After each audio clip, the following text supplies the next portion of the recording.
Landing on the moon is hard.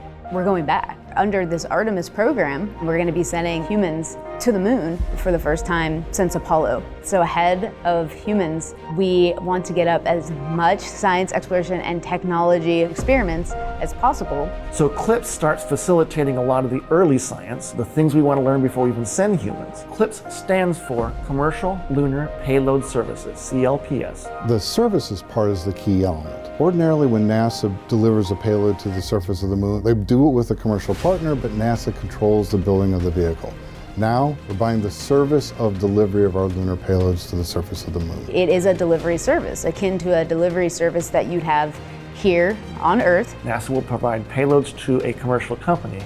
They decide how to get it to the moon. They have to develop their own lander, but they also have to manage the entire end-to-end mission. It's meant to provide affordable, rapid, frequent access to the lunar surface through American companies. We're funding different companies. We have commercial companies that are competing to win task orders to deliver our payloads to the surface of the moon. One of the goals when we started CLIPS was to help establish a lunar economy. Somebody has to do it first, and then it becomes commercially available. Then they're able to crank them up. Then they're able to make it more affordable. And so the lunar surface is just the next frontier for a commercial environment. But we had to acknowledge up front, all the way through the highest levels of the agency leadership, that some of them will fail.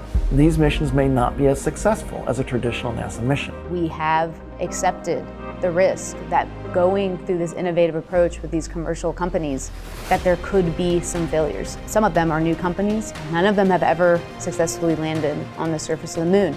So they're going to learn lessons. We need to give our vendors the opportunity to learn.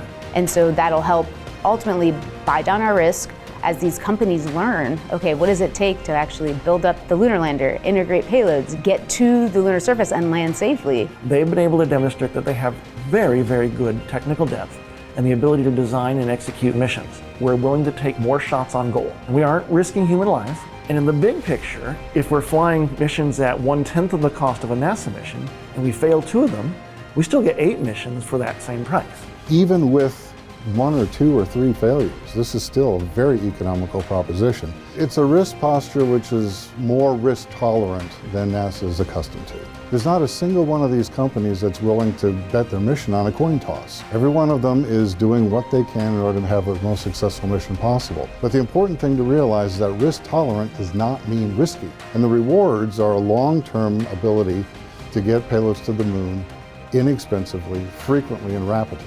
We want science, so we can then put more of our resources on even more science, exploration, and technology payloads and get more of a return on investment when we get to the moon. CLIPS provides tremendous benefit across the scientific and economic communities. So there's a lot we'd like to learn about the moon to help human habitation and prepare us for missions to Mars and beyond. So the moon is the first step.